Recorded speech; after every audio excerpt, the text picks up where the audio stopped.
작은 서점.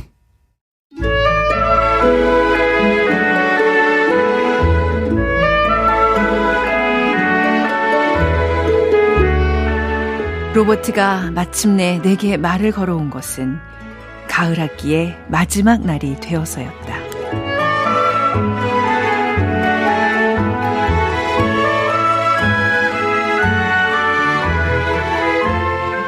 안녕하세요. 작은 서점 아나운서 최현정입니다. 오늘 소개되는 책 가운데 미국의 단편소설 앤드루 포터의 빛과 물질에 관한 이론 첫 문장으로 문을 열어봤습니다. 이맘때쯤 대학생들 사이에서 오가는 말이 있잖아요. 벚꽃의 꽃말은 중간고사다. 중간고사 보느라 만개한 벚꽃 피는 줄도 모른다. 볼멘 소리를 하는 건데요. 요즘은 기후의 심각한 변화 때문에 이것도 옛말이 되어가고 있다죠. 자, 짧은 봄 한가운데를 지나고 있습니다. 오늘은 소설가 최민석 작가의 명작 속에 불타는 문학, 작은 서점 크루들의 특별한 큐레이션, 오늘 이 책을 만나보겠습니다.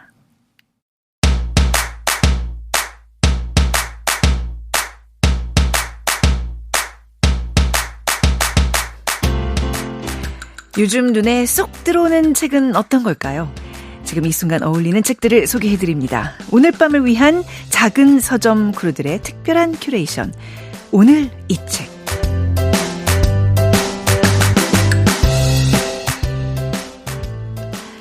서점 예스24에서 13년째 매일 50권의 책을 들여다보고 있는 분입니다. 김유리 MD님 어서 오십시오. 네, 안녕하세요. 네. 김유리라고 합니다. 네, 원래 직함은 PD라고 들었어요. 그러니까 우리가 아는 그 PD인가요? 뭐의 약자죠? 사실 원래는 MD라고 쭉 불리우다가 네. 한 재작년부터 이제 도서 개발 정도의 이제 출판사랑 좀 이야기를 많이 주고받아라라는 의미에서 프로덕트 디렉터라고 PD로 불리긴 했는데 네. 아직도 업계에선 통상 MD라고 많이 부르시긴 하세요. 아, 왜냐면 이제 특히 방송국에 오면 PD들이 많기 네, 때문에 맞아요. 우리가 네. 김유리 PD 그러면 네. 뭐 하는 PD지? 라고 네, 맞아요. 헷갈릴 수 있어서 그냥 네. 저희는 MD로 자, 김유리 MD님과 오늘 함께 하겠습니다. 올해로 13년째 업으로 책 속에서 살고 계시는 분이신데 직접 책도 쓰셨다면서요? 작가시라면서요? 사실 네. 남편이랑 한 5년 전에 네. 그 남편이 이제 기자를 하고 있는데요. 아, 네. 네네. 문화부 기자여서 사실 처음 만났을 때 책으로 만났어요. 네네. 그러면서 자연스럽게 이제 출판사에서 제안을 받아서 읽은 척 하면 됩니다라는 책을 같이 이제 연재하고 이제 에세이로 내게 됐습니다. 읽은 척하면 됩니다. 네, 대부분. 네. 이거 내 얘기인데요. 네. 저 이 프로그램 진행하면서 읽은 척을 엄청 하고 있거든요. 그러니까 시간에 쫓기다 보니까 네. 여기 다루는 책들을 다 이제 못 읽게 되잖아요. 아무래도. 맞아요. 그래서 네. 읽은 척하는 네. 연기가 점점 늘 거라는 생각이 드는데 아무튼 우리 김유리 MD님의 책 제목 읽은 척하면 됩니다. 굉장히 또 재밌게 소개를 받았습니다. 그러니까 집에서도 글 쓰는 분과 살고 계시고 또 글 쓰는 사람들한테 그냥 둘러싸여 있는 그런 인생이라고 봐야 되겠네요. 그렇기도 하고 네. 이제 출판사분들도 하루에 한 20군데씩 미팅 오시거든요. 아이고, 그래서 네. 보도자료 다 포함하면 하루에 사실 평균 50여 권 정도 책을 보는 것 같아요. 소개자료만. 그게 네. 가능해요? 보지 않으면 큰일 납니다. 근데 어떤 분이 그러더라고요. 그러니까 어떤 분야의 전문가가 되기 위해서는 질보다 양이라고, 그러니까 시간적으로나 노력으로나 절대적인 물량 공세가 있어야 된다는 얘기인데, 근데 이렇게 책을 많이 읽다 보면 이게 좀 되겠네, 이 책. 응? 잘 팔리겠네. 뭐 이런 촉이 좀 남다르실 것 같아요. 잘 맞나요? 사실 반반이긴 한데요. 네. 이제 워낙 젊은 작가 책들이 요즘에는 문학책에서 많이 출간되어 있긴 한데 네. 그 작가님들 중에서 최근에 이제 성애나 작가라고 완전 신인 작가분이 계시는데 네. 한 2023년부터 문단에 등단해서 막 떠오르고 있는 작가님이었어요. 예. 근데 그 작가님이 초반 판매는 약간 미지네스나 출판사에서 이제 이 책을 꼭 읽어보면 작가님을 좋아하게 될 거다. 네. 딱 MD님 취향이다라고 이야기를 해서 조금씩 읽어봤는데 진짜 이 작가 뭐 되겠다라는 생각이 드는 게 서사성이 엄청 강한 작가더라고요. 네. 그래서 그런 작가들을 발굴하고 실제로 올해 책이 신간에 나왔는데 정말 대박 났거든요. 와, 네, 우리 김유리 MD님의 픽으로, 네, 그러니까 그 수많은 원석 중에 보석을 잘 골라내는 아주 네. 귀한 일을 하고 계시는 분입니다. 자, 그럼 오늘 이 책에서 그 50권 중에서 오늘 어떤 책을 가지고 오셨는지 궁금하네요. 사실 처음에는 이제 베스트셀러 중에 한 종을 받아서 그 책 중에 요즘에는 뭐가 좋을까 생각을 하다가 아무래도 최근에 5위까지 베스트셀러 5위까지 올라왔던 책 중에 네. 그 김주환 기자님의 졌으면 그만이지라는 책이 있어요. 네. 그 2023년에 출간되긴 했는데 최근 그 문영배 권항대행 덕분에 역주행하면서 주목을 받고 있고 지금은 재고가 없어서 예약 판매 중입니다. 네. 김장하 선생님에 관한 네. 취재기. 사실 요즘 OTT에서도 역주행으로 네. 다시 올라와서 많은 분들이 보고 있잖아요. 저도 최근에 다시 한번 보면서 그 여러 번 봐도 이렇게 마음 찡하고 저는 뒷부분 가서 꼭 이렇게 울게 돼요. 네, 진짜. 그만큼 감동적인 책인데 이번에 문영배 헌재 소장 권한대행께서 이제 김장하 선생의 장학금을 받은 학생인데 김장하 키즈다 해서 이래서 더 화제가 되고 있는 거죠. 네, 맞습니다. 아무래도 전주에 비교해서 금주만 해도 22배나 올랐어요, 판매량이. 네. 그리고 예판이어서 당일 배송을 받지 못함에도 불구하고 고객분들이 계속 독자들이 꾸준히 찾게 되더라고요. 네. 아무래도 넷플릭스를 보면서도 좀 감동적인 포인트가 있어서 자기가 직접 사서 네. 읽어보시고 싶은 욕구가 있으실 것 같기도 하고 아무래도 김장하 선생님이 넷플릭스에서는 그 영상 같은 것에서는 자세히 본인을 드러내시지 않거든요. 근데 네. 이번 책에서는 좀 기자님이 자세히 그의 어록이라든지 네. 에피소드들을 다루다 보니 좀 자기들이 놓쳤던 혹은 몰랐던 에피소드들이나 네. 좀 일화들을 알고 싶어서 사보시는 것 같더라고요. 네. 그러니까 이게 사실 MBC 경남에서 만든 다큐멘터리, 김현지 PD가 만든 다큐멘터리고 네, 맞습니다. 김주환 전 경남도민일보 기자가 김장하 선생님을 취재하는 거를 담은 그 다큐멘터리를 또 지금 책으로 낸 거예요. 그러니까 김주환 기자가 그 책을 쓴 거예요. 그게 다큐멘터리화 된 거예요. 그죠? 요즘 헷갈리네 갑자기. 네, 맞아요. 맞죠? 네. 둘이 동시에 나왔고 이번에는 아예 대본집도 나왔어요. 대본집까지요? 네, 워낙 인기가 많다 보니까 대본집까지 이번 주에 등록됐더라고요. 네. 네. 요 다큐멘터리 흐름이랑 비슷한가요? 책 내용을 조금 들여다볼까요? 네. 사실 취재기긴 한데 김장하 선생님이 직접 취재에 응하신 건 아니고 그러다 보니 주변 사람들이라든지 김장하 선생님이 후원을 받은 사람들을 통해서 이제 선생님의 인생을 다시금 전 기자분이 기록하는 등의 흥미로운 방법으로 이야기가 흘러가게 되는데요. 네. 사실 책을 읽어보면 맨 처음부터 문영배 권항대행이 나옵니다. 네. 영상에서는 그 문대행 이야기가 그 인터뷰 형식으로 아주 짧게 나오는데 네. 아예 책에서는 길게 설명이 되는데요. 네네. 2019년 1월 16일에 그 진주 시민사회에서 몰래 김장하 선생님의 생일 잔치를 준비했다고 해요. 네. 근데 거기에서 문 권한대행이 장학생 대표로 나서서 인사말을 하는 장면이 시작의 포인트입니다. 네. 그래서 당시 문대행이 부산고법 부장판사셨대요. 네. 그래서 거기서 이제 눈물을 흘리면서 하신 이야기가 많이 회자되고 있는데요. 그 이야기를 들으면서 이제 김장하 선생님은 굳이 갚으려면 나한테 갚지 말고 이 사회를 위해 갚아라 이런 식으로 이야기를 하셨다고 합니다. 네. 그래서 아무래도 책은 맨 처음에 뭐가 적히느냐가 중요하다고 생각하는데요. 네. 이 책에서 말하는 바가 그 장면에 다 담겨 있다고 봐도 무방하다고 생각이 돼요. 네. 자신의 것이라고 이제 재산을 생각하는 것이 아니라 이 모든 것을 사회에 갚길 바란다는 이제 진정한 의인의 자세 그리고 그 사람에 대한 기록이 책으로 만들어진 것 같습니다. 네. 그러니까 2023년에 나온 책인데 줬으면 그만이지. 이제 이렇게 다시 주목을 받는 이유가 문영배 권한대행이 또 이제 굉장히 유명해지셨잖아요. 네. 그 영향이 좀 아무래도 큰 거겠죠. 네, 아무래도 네. 그 영향이 가장 크긴 한데 네. 사실 한 인물에 대한 호기심으로 이렇게 판매량이 한 2주, 3주가량 지속되는 건 좀 흔하진 않은 것 같아요. 네. 그래서 특히 본인의 자서전이 아닌 이상 이렇게 영향력이 클 수 있나? 서점을 근무하면서 처음으로 느끼는 거기도 했는데요. 아무래도 영상물이라든지 이제 넷플릭스를 고객들이 많이 접할 수 있으니까 그 영상물을 같이 접하는 게 가장 큰 포인트가 아니었나 싶기도 네. 합니다. 네. 그러니까 이제 다큐멘터리를 보신 분들은 다 내용을 아니까 이걸 굳이 왜 사라고 생각할지 모르겠지만 정말 이거 감동을 받은 분들 입장에서는 이거 나 너무 소장하고 싶다. 이런 어떤 그 의도가 좀 있는 것 같아요. 그죠? 네, 약간 굿즈처럼 소장하고 맞아요. 싶은 네. 그런 욕구가 생기시더라고요. 네. 또 어떤 부분에서 이 책이 사랑을 받고 있는 건가요? 일을 하다 보니 느끼는 게 네. 이런 키워드라든지 단발성 같은 주제의식도 되게 중요하지만 책은 그 안에 무엇을 담고 있느냐가 사실 가장 중요한데요. 제가 봤을 때는 사회 구성원들이 아무래도 요즘에는 존경하는 어른들이 없다 혹은 리더십이 부재한다는 생각을 전반적으로 많이 하고 계시잖아요. 네.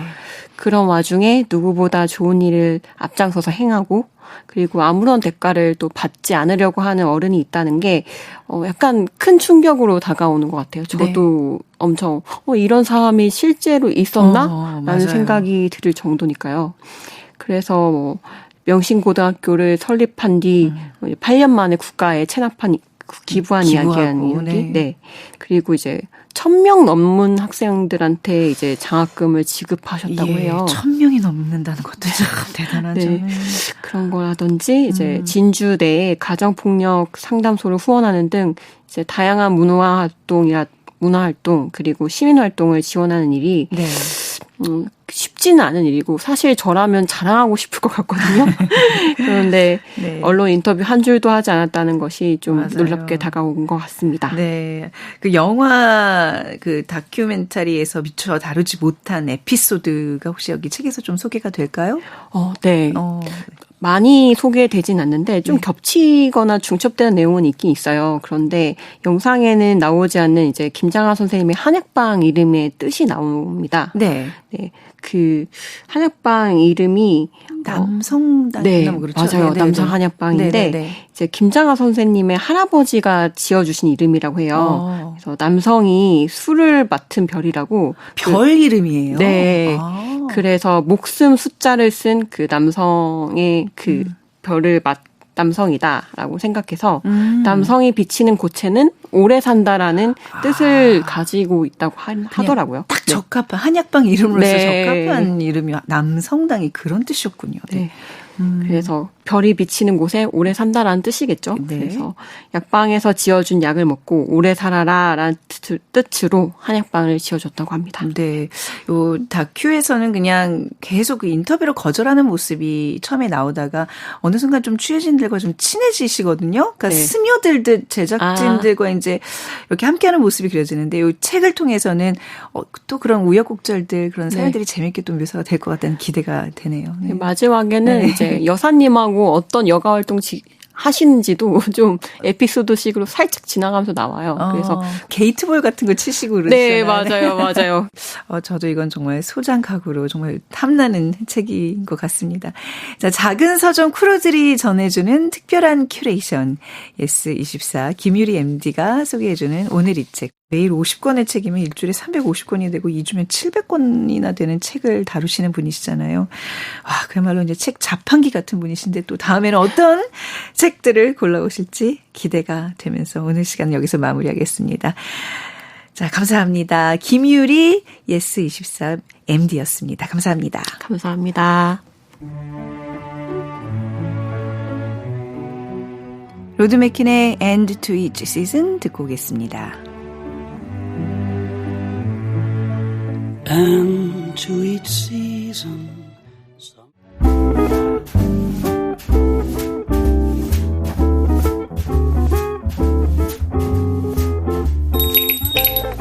작은 서점. 월요일부터 수요일까지는 최원정 아나운서가, 목요일과 금요일엔 장강명 작가가 서점을 지킵니다. 참여하실 분은 방송 중 긴 문자 100원, 짧은 문자 50원이 드는 샵 9730으로 문자 주세요. 여러분의 소중한 의견 기다리겠습니다. 책을 사랑하는 사람들의 북클럽, 작은 서점.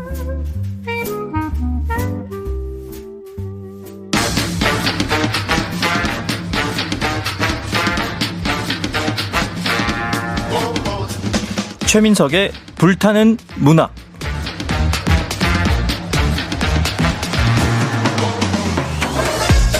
우리 마음을 저미는 명작. 오랜 시간 살아 숨쉬며 여전히 불타오르는 명작. 앞으로 그런 명작이 될 거라 여겨지는 작품까지. 최민석 작가가 아끼는 명작 이야기, 작은 서점에서 풀어봅니다. 소설가 최민석의 불타는 문학.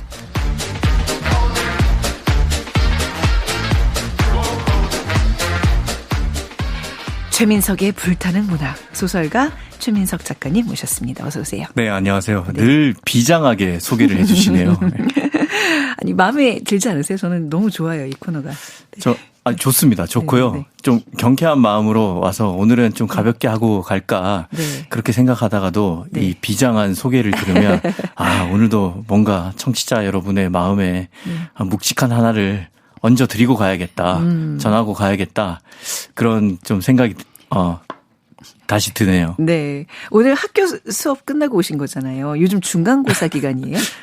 참 제가 살면서 중간고사라는 단어를 몇 년 만에 다시 네. 제 입에 올리는지 참 저도 쑥스러운데요. 네. 네. 어쩌다 보니까 그렇게 돼서 이번 주부터 시험을 치고 있습니다. 네. 그 바쁜 그 기간에 지금 원고 이렇게 준비하고 방송국까지 오시고, 어머, 어떡하면 좋아요. 아니, 그 10대, 20대들과. 진정한 불타는 태도인 거죠. 네. 대단하십니다. 아무튼 그 성실함에 큰 박수를 보내면서 오늘 불타는 문학은 어떤 작품인가요? 네, 오늘은 앤드류 포터의 빛과 물질에 관한 이론이라는 단편 소설을 준비해 왔습니다. 네, 먼저 앤드류 포터 이 작가 소개부터 들어볼까요? 네, 작가는 1972년 미국 펜실베니아주 랭커스터에서 태어났고요. 뉴욕의 바사 대학교에서 영문학을 전공을 하고 아이오와 대학교 작가 워크숍에서 예술학 석사학위를 받았습니다. 사실 제가 다른 작가 소개할 때는 이렇게 네. 교육 배경까지 설명 안 하는데 그러게요. 네. 이따가 얘기할 것과 좀 연관이 있어서 이례적으로 말씀을 드렸고요. 네. 2008년에 출간한 데뷔작 빛과 물질에 관한 이론으로 단편 소설 부문 플래너리 오코너상, 이게 미국에서 굉장히 잘 쓴 단편 소설이 주는 상입니다. 단편 소설. 네. 요 상을 받았고요. 네. 장편 소설로 어떤 날들, 그리고 다소 상대적으로 최근입니다. 작년쯤에 나온 건데 네. 소설집 사라진 것들이라는 작품을 냈고요. 참고로 이 앤드류 포터는 굉장히 다정한 작가예요. 네. 작품뿐만 아니라 그 온라인 세계에서 굉장히 다정해서 그 인별그램 있잖아요. 네. 거기에 영어로 정말 간단하게 그냥 앤드류 포터 영어로 쓰거나 아니면 이 사람의 그 작품 제목을 영어로 쓰면 네. 해시태그를 달면 와서 좋아요를 다 눌러줍니다. 어떨 경우엔 댓글도 네. 달아줍니다. 그러니까 정말 소통하는 작가라고 봐야 되겠네요. 그렇죠. 네. 1972년생이면 사실 이제 우리로 따지면 X세대, 저희와 이제 비슷한 세대라서. 네.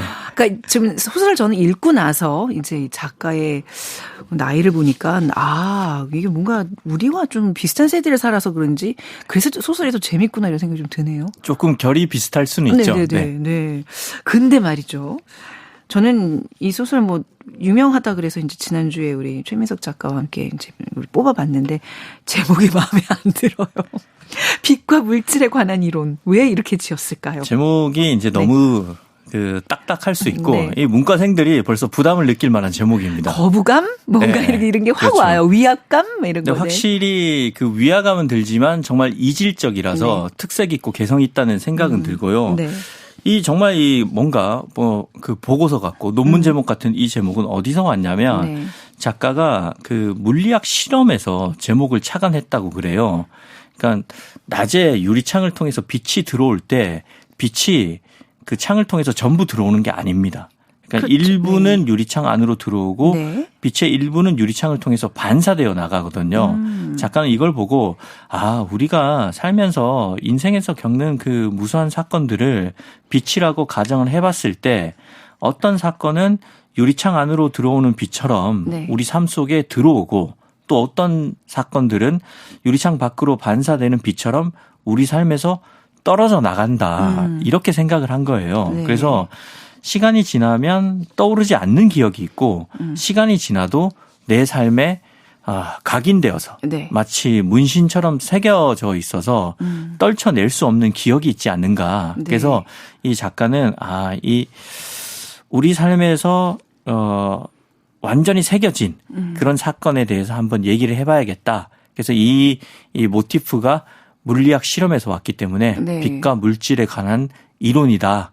이렇게 붙였고 사실 이 표제작의 그 교수가 물리학 교수입니다. 네네. 그래서 그런 연관성도 좀 있는 겁니다. 그렇군요. 네. 그러니까 우리 살면서 물리학에서처럼 뭔가 우리한테 스며드는 입자가 있고 그 스며들지 못하고 반사돼서 나가는 튕겨서 네. 나가는 게 있다는 건데, 그러니까 우리 삶에서 그러니까 떨쳐낼 수 없는 어떤 기억에 대한 이야기, 그게 과연 뭘까요?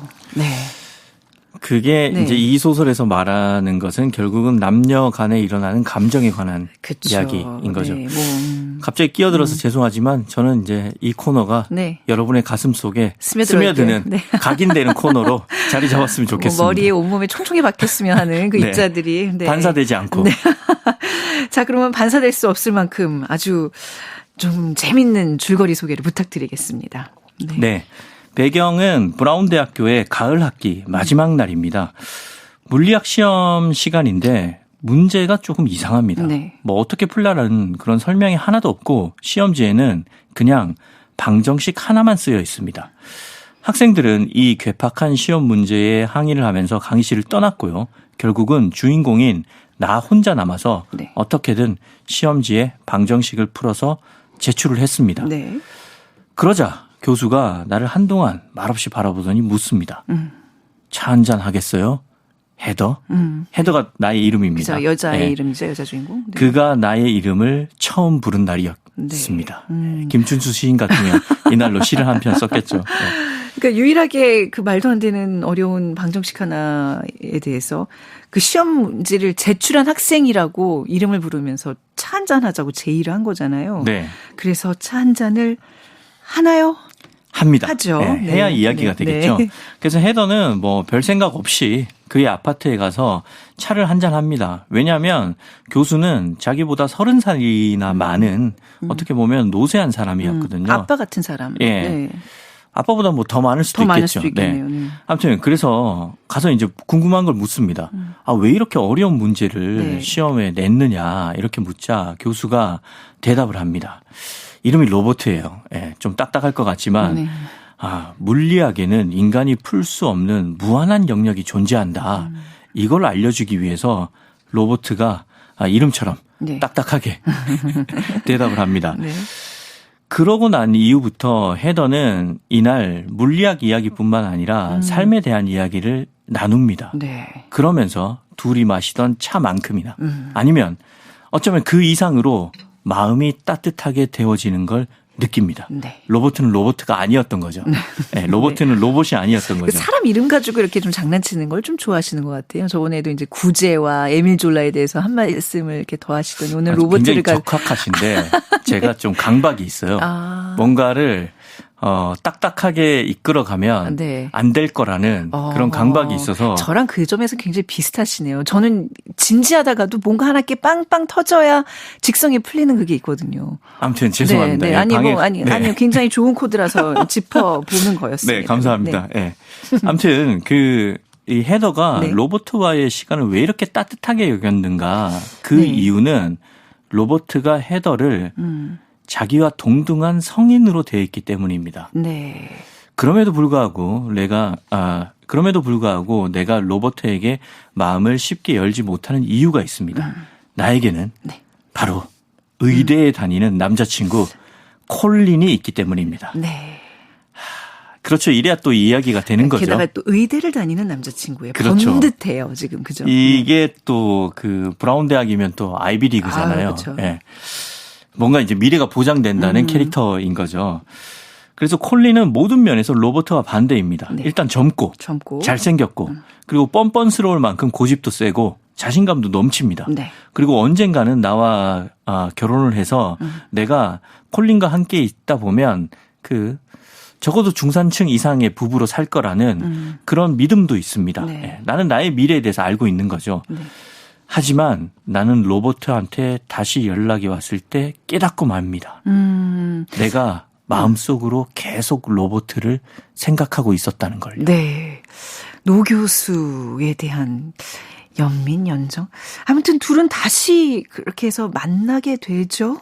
네. 네. 그 미국 대학가 근처에 보면 네. 그 소극장들이 있거든요. 네. 그래서 둘은 함께 이 소극장에 가서 영화를 보고 그의 아파트에 돌아와서 와인을 마시고 이번에는 물리학 얘기가 아닌 네. 영화와 삶에 대한 이야기를 나눕니다. 네. 물리학 얘기 조금 하긴 하죠. 물리학 네, 교수니까. 네. 자기가 아는 얘기해야 멋있어 보이잖아요. 그렇죠. 근데 여기서 중요한 거는 이들이 보냈던 공간이 폐쇄적인 공간, 어두운 그러니까 공간이라는 겁니다. 아파트에서 나누는 그쵸. 대화잖아요. 네. 그리고 또 영화관. 영화관도 그렇고요. 요걸 한번 주목해 주시면 좋고요. 예.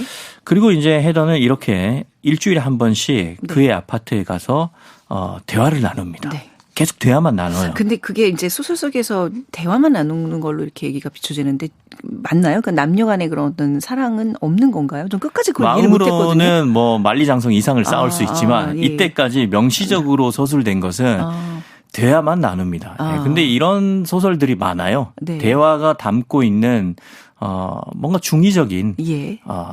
그 육체적 경험보다 네. 더 깊은 정서적 밀도가 있잖아요. 네. 그런 것을 독자들한테 상상하라는 거죠. 아무튼 네. 저는 계속 그 지점만 지금 답답하신가 봐요. 뭐지?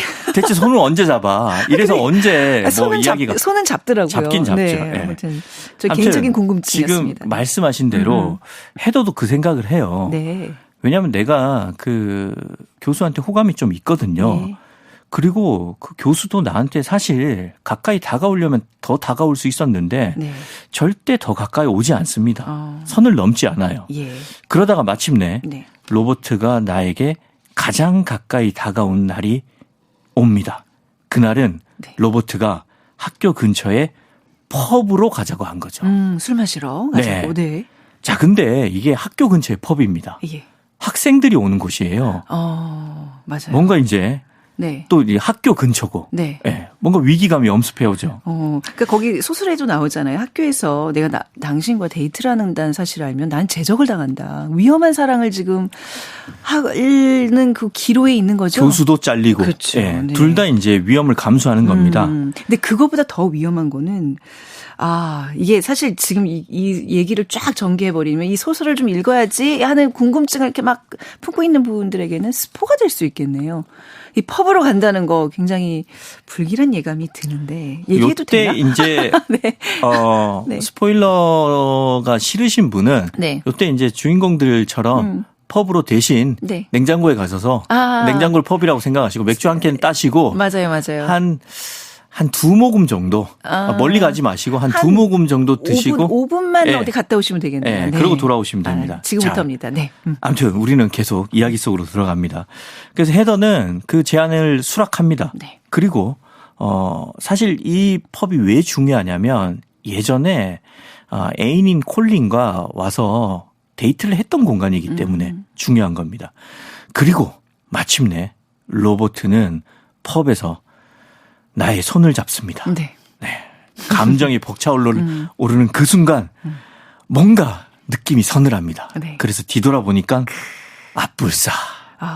펍에 이 콜린이 남자친구 콜린이 수영부 친구들과 네. 함께 와 있는 겁니다. 그래서 콜린과 우리는 나와 교수는 눈이 마주칩니다. 네. 당황해서 내가 곧장 그의 손을 놓아버리자 로버트는 슬픈 미소를 짓고 그곳을 떠납니다. 네. 그리고 그날 새벽 콜린이 나의 기숙사 방으로 찾아와서 절박하게 말을 합니다. 무슨 일이 있었든지 상관을 안 할 테니까 두 번 다시는 그를 만나지 말아달라. 이렇게 애절하게 얘기하고 나는 그러겠다고 네. 그에게 대답을 하죠. 저는 이 시점에서 뭔가 팝에서의 무슨 활극이 벌어진다거나 뭐 그런 걸 좀 염려했는데 굉장히 깔끔하게 이 남자친구가 그냥 만나지 마 한마디만 하더라고요. 네. 이 부분도 좀 감동이었어요.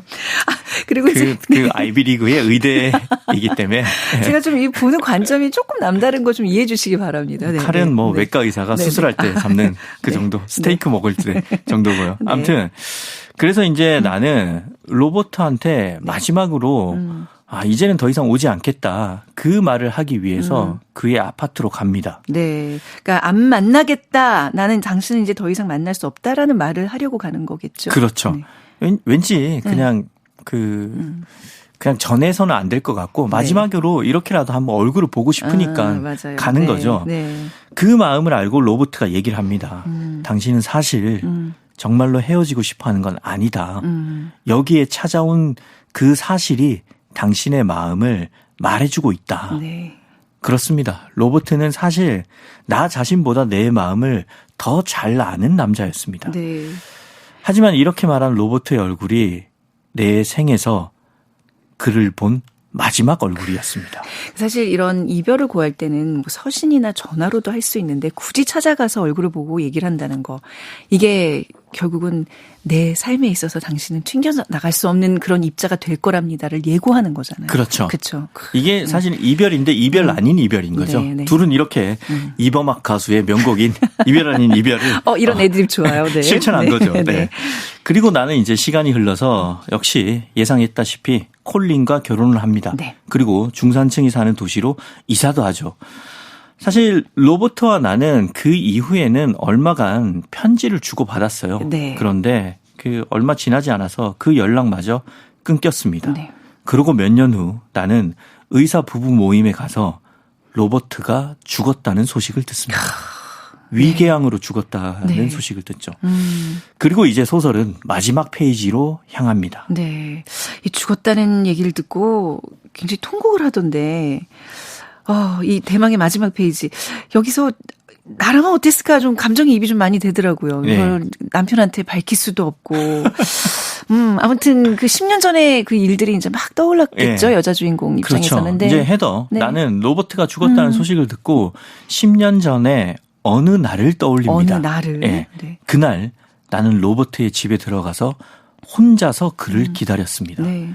그의 연구실 자동 응답기에 내가 그의 집에 가서 기다릴 것이라는 메시지를 남겨두고 네. 그의 집에 갔던 거죠. 그리고 하염없이 그를 기다렸던 그날을 떠올립니다. 네. 그리고 그는 결코 돌아오지 않았던 그날을요. 네. 아니, 거기서 그런 얘기가 나오더라고요. 그러니까 이 로버트가 이제 노 교수니까 아무래도 여제자한테 당신한테 다가가면 내가 너무 미안해질 것 같다. 그랬더니 이제 헤더가 당신을 미워하지 않을까봐 두려워요. 이 얘기는 뭔가 여자 입장에서 계속 유혹을 하고 싶은데 교수는 계속 철벽 방어라 그래야 될까요? 그런 밀당이 좀 느껴졌거든요. 제가 제대로 읽은 건가요? 그 뭐 제대로 읽는다는 그 도법 같은 건 네. 없지만 네. 저도 그렇게 읽었습니다. 예. 아무리 그 헤더가 결혼을 안 한 상황이었지만 네. 그래도 남자친구가 있고 나이 차이가 이제 30살이다 네. 나다 보니까 로버트 입장에서는 둘이 아무리 서로 호감을 갖고 있는 걸 확인했지만 네. 쉽게 다가갈 수 없었던 거죠. 네. 소설이 이제 이렇게 끝이 납니다. 네. 네. 근데 여기에 좀 재밌는 묘사가 나와요. 헤더가 이렇게 이제 로버트를 잃는 장면, 그 마지막 장면, 네. 거기를 보면 상실감이 들 수밖에 없잖아요. 근데 이때의 헤더는 그 로버트의 아파트에서 창밖으로 미식 축구를 하는 또래들을 보거든요.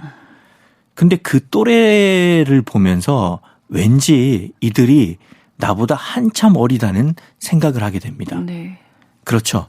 헤더는 그 사랑과 상실을 통해서 삶의 한 계단을 올라선 거죠. 한 계단 성숙해진 거죠. 네네. 그러면서 스스로 깨닫습니다. 로버트의 와인을 마시며 거기 어둠 속에 앉아 결국은 내가 떠나야 한다는 것을. 네. 자기가 스스로 떠나기로 성숙했기 때문에 결정을 하는 거죠. 네. 이렇게 구창모 가수의 그 아픈 만큼 성숙해지고 그 의미를 되새기면서 이 소설은 8, 90년대 K-팝이야말로 네. 동서를 막론한 인류 보편적 정서의 결과물이었다는 사실을 설파하면서 네. 소설이 끝이 납니다. 네, 여기서 뭐 구창모의 노래를 들어야 되나, 이범학 노래를 들어야 되나, 뭔가 이렇게 지금 스토리를 정말 숨도 쉬지 않고 샥 몰아와 봤는데 노래 한 곡 좀 들어야 되겠습니다. 가슴이 너무 먹먹해지거든요. 어떤 노래를 들을지 네. 정말 기대가 되군요. 죄송해요. 제가 고른 노래는 아닌데요. 다음부터는 우리 작가님과 좀 상의를 해서 노래를 골라주시기 바랍니다. PD님의 센스를 기대했건만. 네, 더피의 워윅 애비뉴입니다.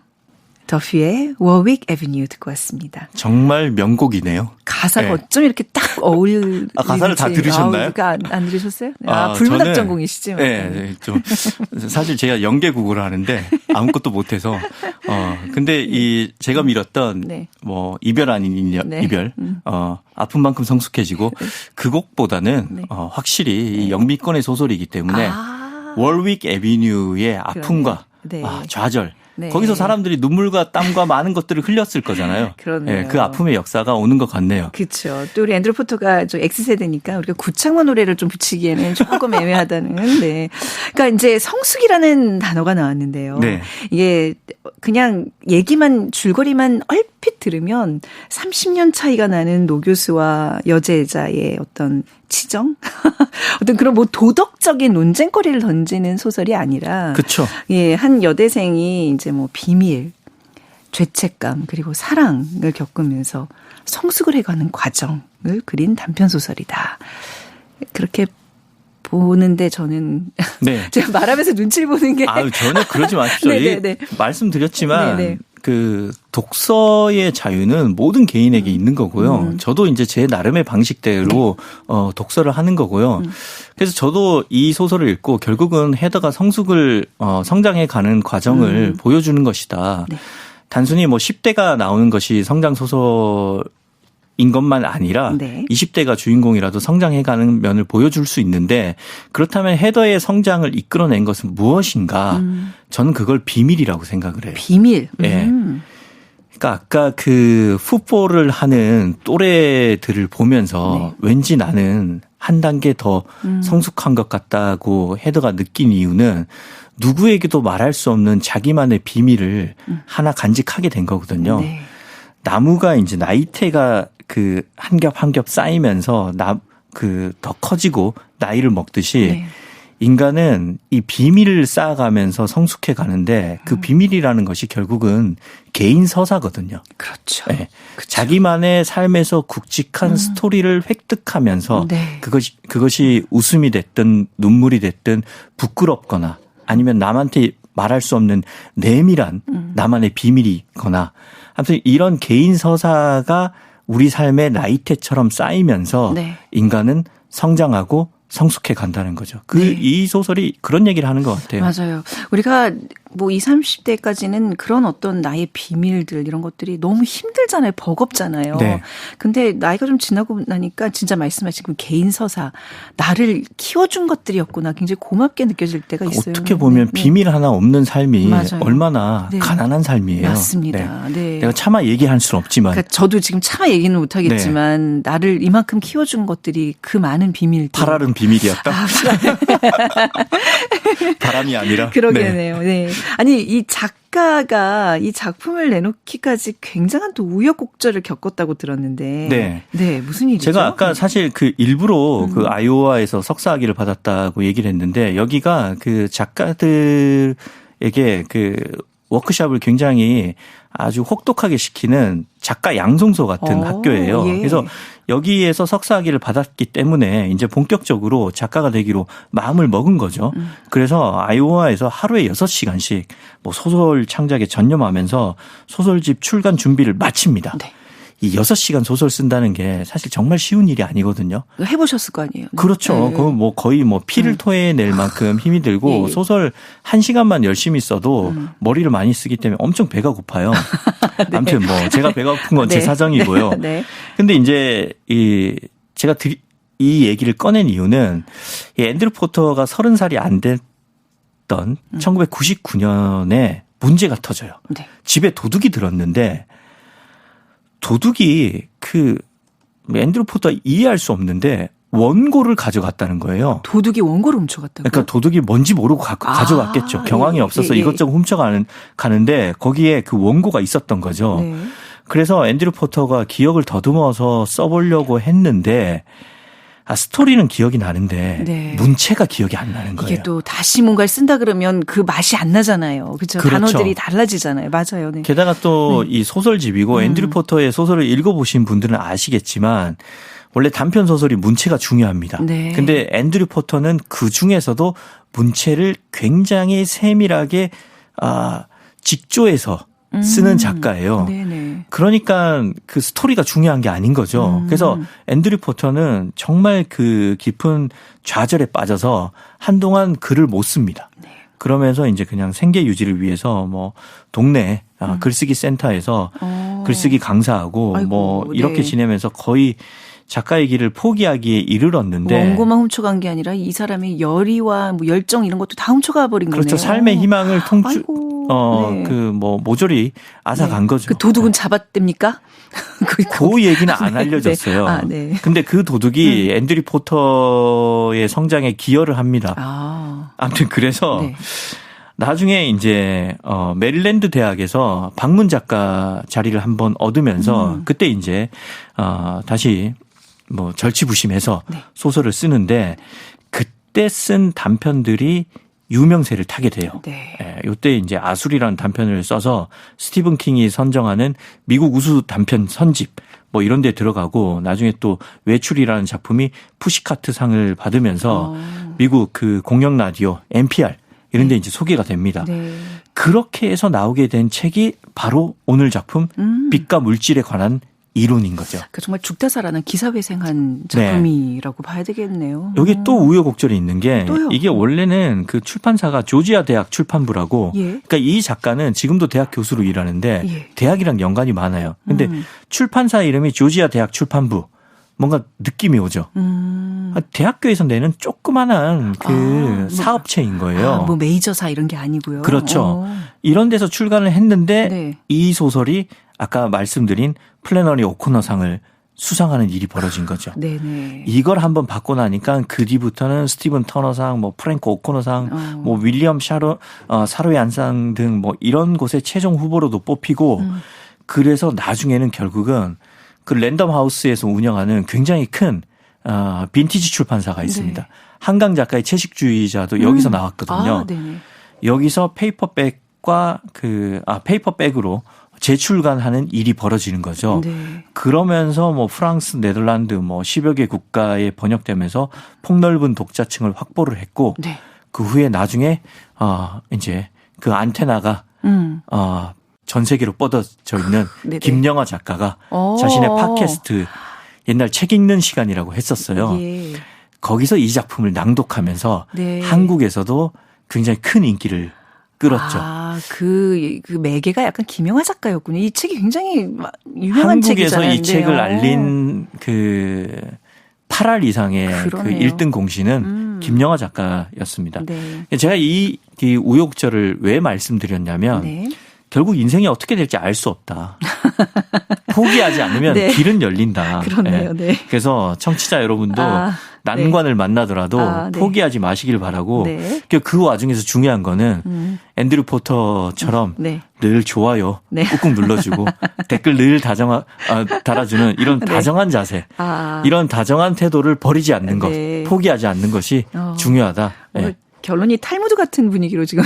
그렇죠. 뭐 중간에 뭐 쓸데없는 농담했으니까 네. 마지막에 이런 뭐 훈훈한 얘기 하나 좋네요. 남겨야죠. 알겠습니다. 아니 또 우리 저희 다음 주에도 작품 하나 좀 보면서 얘기할 텐데 역시 비밀로 남겨두는 건가요? 네. 이 소설이 네. 적당히 친절하면서 적당히 불친절하거든요. 예. 저는 그래서 감동이 있었던 것 같아요. 그래서 네. 불친절을 택하시겠다고요? 네. 작품 설명은 친절하게. 네. 네. 다음에 대한 기대는 네. 뭔가 안개를 남겨놓은 것처럼. 네. 네. 두둥 어떤 작품이 우리를 또 기다리고 있을지 네, 한번 기다려 보겠습니다. 자, 최민석의 불타는 문학, 불문학 함께 하셨습니다. 다음 주에 뵙겠습니다. 고맙습니다. 네, 저도 여기서 인사드리도록 하겠습니다. 작은 서점 오늘 문을 닫겠습니다. 지금까지 아나운서 최현정이었습니다.